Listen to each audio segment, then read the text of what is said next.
Hello class 11। आज हम chapter 6 Python fundamental start करेंगे।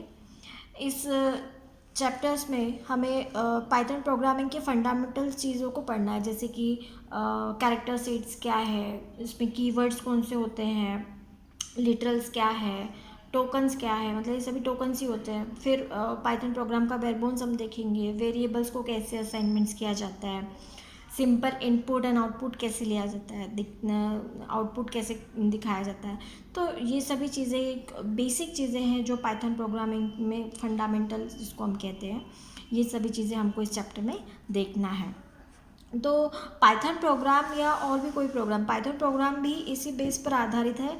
आईपीओ आप जानते हैं, आईपीओ क्या होता है? Input process and output. मतलब अगर आपको कुछ आउटपुट चाहिए है, so you need to take some input and उस पर हमको कुछ प्रोसेस ऐसी करनी होगी अकॉर्डिंग टू आउटपुट। हमको जो आउटपुट चाहिए उसके अकॉर्डिंग हमको उस पर प्रोसेस करनी होती है। तो पाइथन प्रोग्राम भी इसी पर वर्क करता है, इसी पर बेस्ड होता है कि we need to take some inputs and process on them and we get the output, है ना। So you must have heard the term IPO, input process output. Most, in fact, nearly all daily life and computer actions are governed by IPO cycle. तो सभी computer actions जो होते हैं वो IPO cycle पर based ही होते हैं. That is, there is a certain input, certain kind of processing and output. So anywhere and everywhere where you want to transform some kind of input to certain output, you have some kind of input to certain output and you have to have a program.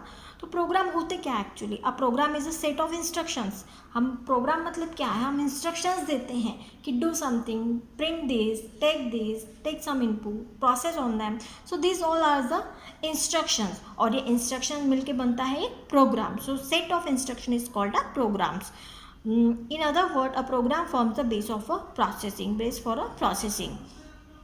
So let's start with Python character sets. So what is character set? It is a valid characters that language can recognise. एक valid character sets होते हैं जिसमें कि हम letters use करते हैं, digits use करते हैं, स्पेशल सिम्बॉल्स का यूज़ किया जाता है. उसमें वाइट स्पेसेस होते हैं, अदर कैरेक्टर्स भी उसमें यूज़ किए जाते हैं. तो इन सभी को हम ब्रॉडली कहते हैं कैरेक्टर सेट्स. तो लेटर्स कौन से आते हैं? जिसमें capital A to Z and small a to Z. उसके बाद डिजिट्स की बात करें तो 0 to 9 के से लेके सारे डिजिट, इनके कॉम्बिनेशन के सारे डिजिट्स इसमें आते हैं. Special symbols like square bracket, pair of parenthesis, curly bracket, slash, backslash, plus, minus, multiply, module sign, exclamation sign, less than, greater than, underscore, ये सारे स्पेशल सिंबल्स इसमें यूज़ करते हैं. फिर बात करती हूँ वाइट स्पेसेस की. तो white blank space, single space, tabs, carriage return, new line and form feed, सभी कैरेक्टर्स आपके वाइट स्पेसेस होते हैं. Other characters like Python can process all ASCII and Unicode character as a part of data और literals. तो as a part of data and literals other characters में आ जाते हैं. अब बात करेंगे हम टोकन्स की. तो एक पाइथन प्रोग्राम के अंदर जितने भी छोटी छोटी चीज़ें जो भी हम यूज़ करते हैं, जैसे कहीं हम डॉट लगाते हैं, कहीं कॉमा, कहीं कोलोन, सेमी कोलोन, इन सभी को कैटेगराइज कर दिया है जिनको हम कहते हैं टोकन्स, है ना. तो जैसे कि अब एक इंग्लिश सेंटेंस से यहाँ पे दिया गया है. तो एक इंग्लिश सेंटेंस में आप देख रहे हैं कि यहाँ पर पंचुएशन कैरेक्टर्स है, कॉमा है, एक्सक्लेमेशन साइन है, डबल कोट साइन है, डॉट है, ये सारी चीज़ें हो जाती है आपकी टोकन्स में, है ना. इसमें वर्ड्स यूज़ किए हैं, पंचुएशन कैरेक्टर्स यूज़ किए गए हैं. इन टोकन्स को लेक्सिकल यूनिट्स या फिर लेक्सिकल एलिमेंट्स भी कहते हैं, है ना. In a passage of a text, individual words and punctuation marks are called tokens और लेक्सिकल यूनिट्स और lexical elements. The smallest individual unit of a program is shown as tokens और a lexical unit. यहाँ पर एक Python programme दिया गया है, एक छोटा सा सिंपल प्रोग्राम है. No need to worry. अगर आपको अभी ये प्रोग्राम नहीं भी समझ में आ रहा है तो कोई चिंता करने की ज़रूरत नहीं है. आपको धीरे धीरे सब चीज़ें आपको समझ में आ जाएगी. तो एक छोटे से प्रोग्राम को हम समझने की कोशिश करते हैं कि यहाँ पर क्या कीवर्ड्स है कहाँ पर, है ना. तो आप फर्स्ट लाइन आप जहाँ पे देख रहे हैं हैश और सैम्पल प्रोग्राम. हैश के साथ में जो भी लाइन आपकी स्टार्ट हो रही है इसको कहा जाता है कमेंट. मतलब इंटरप्रेटर जो है इसको इग्नोर करता है ना, एग्जीक्यूट नहीं होगा। After that here is the name equal to अन्य, दैट इज ये जो अन्य दिया है ये डबल कोड के अंदर दिया है ना। अब डबल कोड के अंदर दिया है का मतलब क्या है, ये एक स्ट्रिंग वैल्यू है ना। आगे हम सब देखेंगे कि स्ट्रिंग वैल्यू क्या होती है, स्ट्रिंग लिटरल्स क्या होते हैं, है ना। Name, here use the name. Name मतलब क्या, नेम एक वेरिएबल है जिसको हम आइडेंटिफायर कहते हैं। Identifier is a user defined name which we can use as a variable, as a function name. तो ये जो आइडेंटिफायर्स होते हैं ये यूज़र खुद डिसाइड करते हैं कि कैसे हमें नाम देना है, लेकिन इसके भी कुछ रूल्स होते हैं जो हम आगे देखेंगे, है ना। फिर एक एज नाम का वेरिएबल है जिसको 15 असाइन किया। तो 15 क्या है, एक इंटीजर वैल्यू है, एक इंटीजर लिटरल है जो एज नाम के वेरिएबल को असाइन किया है। After that contribution. अब कॉन्ट्रीब्यूशन में आपने क्या असाइन किया है, 710.75। तो ये पॉइंट की वैल्यू है, तो ये कौन सा लिटरल से वैल्यू हुआ, एक फ्लोटिंग पॉइंट वैल्यू हुआ जो कि कंट्रीब्यूशन नाम के वेरिएबल में ये असाइन कर रहे हैं। उसके बाद में एक प्रिंट फंक्शन है, प्रिंट स्टेटमेंट दिया गया है। तो प्रिंट क्या है, यहाँ पर एक कीवर्ड है। नेम, ये आपने नेम नाम का वेरिएबल लिया। एज, ये देखिए आप डबल कोड में आपने लिखा है एज्ड, मतलब ये एज इट इज़ जो आपने लिखा है वो एज इट इज़ प्रिंट होगा। उसके बाद में एज, अब ये एज कौन सा है, अब ये देखेंगे ये एज डबल कोड में नहीं है, मतलब ये एज की वैल्यू जो 15 है वो यहाँ पे प्रिंट होगी।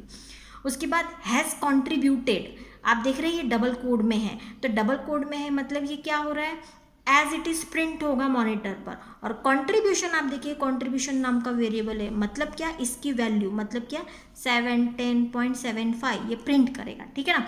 नहीं भी समझ में आ रहा कोई बात नहीं, आगे ये सारी चीज़ आपकी क्लियर हो जाएगी। अब यहाँ पे देखिए ये जो प्रिंट है ये कीवर्ड्स है, फिर बहुत सारे पंक्चुएटर कैरेक्टर्स यूज़ किए हैं, जैसे कि ये ब्रैकेट यूज़ किया है, कॉमा यूज़ किया है, डबल कोड यूज़ किए है। तो ये सभी क्या है, पंक्चुएटर्स कैरेक्टर्स है, ठीक है। तो इनको कैटेगराइज किया गया है टोकन्स को। तो टोकन्स को कैटेगराइज जैसे कि किस में किया गया है, keywords, identifiers, literals, operators and punctuators.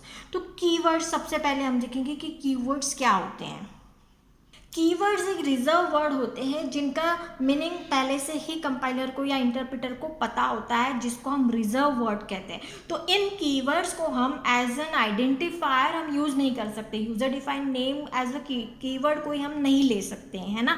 तो यहाँ पर पाइथन में 33 कीवर्ड्स है जो कि रिजर्व वर्ड है, आप उसको एज ए आइडेंटिफायर यूज़ नहीं कर सकते, लेकिन प्रोग्राम में आप उसको जब ज़रूरत पड़ती है उन कीवर्ड्स का यूज़ करते हैं, है ना।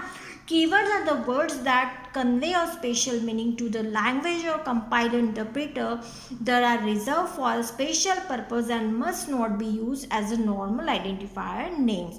तो इन keywords को as a normal identifier names की तरह यूज़ नहीं कर सकते। तो these are the Python's keywords. There are 33 Python's keywords: false, none, true, and, as, assert, break, class, continue.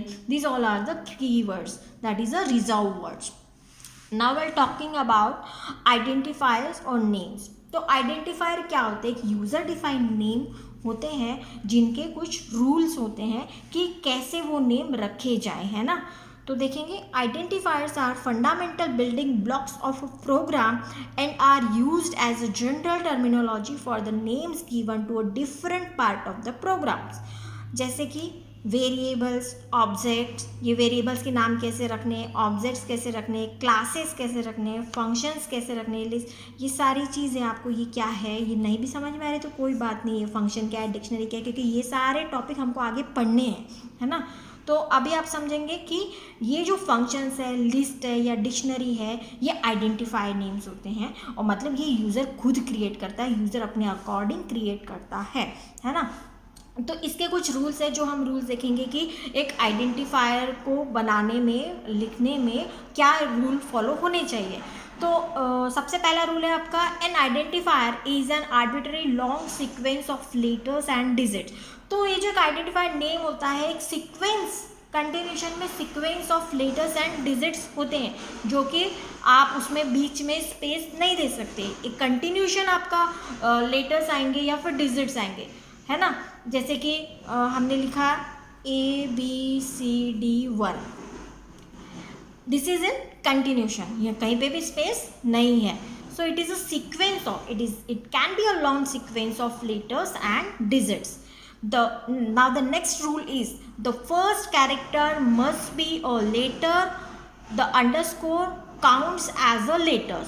तो जो पहला कैरेक्टर है आइडेंटिफायर का वो आपका लेटर ही होना चाहिए. It not should be a digit, है ना, लेटर ही होना चाहिए. और अंडरस्कोर भी एज अ फर्स्ट लेटर हो सकता है. अंडरस्कोर मतलब जो बॉटम में एक डैश सा सिंबल होता है, बीच में नहीं, हाइफन नहीं, बॉटम में, एकदम बॉटम में आपको लाइन दिखती है, उसको अंडरस्कोर कहा जाता है.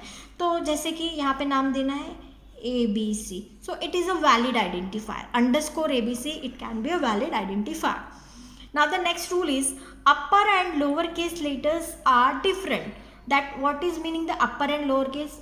Capital A is different from small a. Why? Because it considered from the ASCII code, है ना. ये कैपिटल A का ASCII कोड यहाँ पर 65 कंसिडर करता है और स्मॉल a का 97.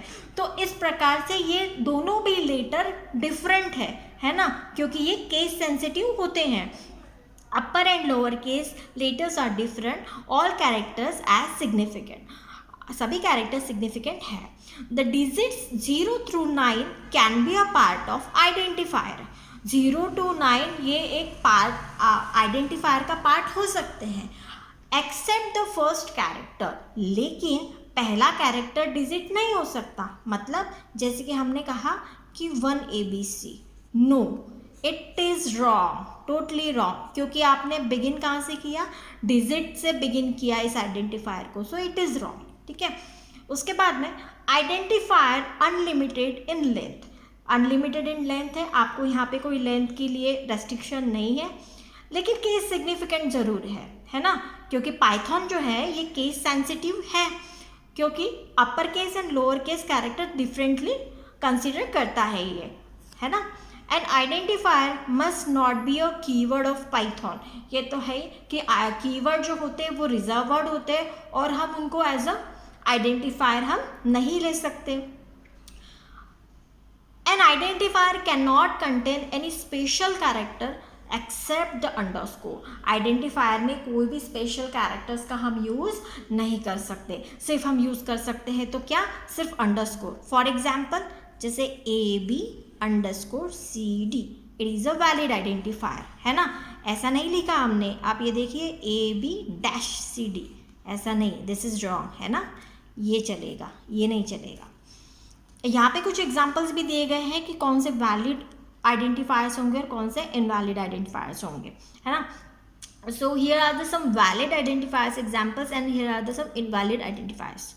My file, you can put the identifier like my file. अभी आप देखिए date 9_7_77, it is valid. Why it is valid? क्योंकि ये begin from letters है and we put the underscore here, not hyphen, है ना. और यहाँ पे देखिए my file, it is also valid. CHK, it is also a valid. and Z2T ये भी valid ही है आपका. और ये सभी आपके वैलिड है क्योंकि ये रूल्स को ब्रेक नहीं कर रहे हैं. और इधर साइड वाले जो इनवैलिड आइडेंटिफायर्स, ये देखो आप रूल्स को ब्रेक कर रहे हैं. कैसे, यहाँ पे हाइफन का, डैश का यूज़ किया है ना, contain special characters hyphen other than A to Z underscore, है ना. इसके बाद में ये देखिए यहाँ पर डिजिट से बिगिन किया है 29 CLCT, so it is not valid also. Starting with digit. Break क्या है, ये पाइथन का आप पढ़ेंगे ध्यान से, तो पाइथन का ये कीवर्ड है ब्रेक, तो ये एक रिजर्व वर्ड है, तो उसको भी आइडेंटिफायर हम नहीं ले सकते. माई डॉट फाइल, अब यहाँ पे आप देख रहे डॉट का यूज़ किया, पीरियड का यूज़ किया, तो this is also invalid identifiers, है ना.